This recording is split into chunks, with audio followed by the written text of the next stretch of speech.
ملګرو د امریکې نه چې کومه ښځه راغله که نه دا وخت تاسو د هغې کوم صورتحال چې دی هغه کتی شئ په سټیچر باندې هغه راغستې ده او ډېره زیاته چې کوم دی هغه بیماره ده. یعنې موږ اریان دا چې زموږ د خلکو دا داسې حد ته ورسوله، یعنې دونه ډېره چې کوم دی هغه زیاته تنګه کړه چې اخر کار هغه د لیونو کوم اسپتال ته هغه ورسوله. بل طرف ته د دې کوم د بچي بیان چې دی د امریکې نه هغه هم راغلی دی، نو په هغې کې هغه وایي چې آیا دا کوم ذهني طور باندې چې کوم دی هغه بیماره وه، ټیک نه ده او دا چې کوم دی هلته تللې ده، وایي موږ دا واپس غواړو.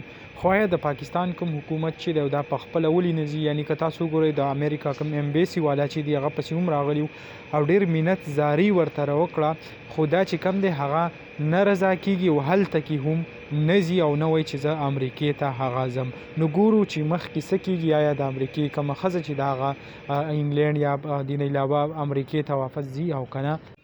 لکه تر اوسه پورې د هغې کوم صورتحال چې وګورئ نو هغه دا ده چې ډېره زیاته ستړې شوه او ډېره زیاته بیماره شوه او دا وخت چې کوم دی اسپتال ته یې هغه په سټیچر باندې ویوړه او کوم حالات چې دي هغه یې داسې خرابېدو طرف ته روان دي.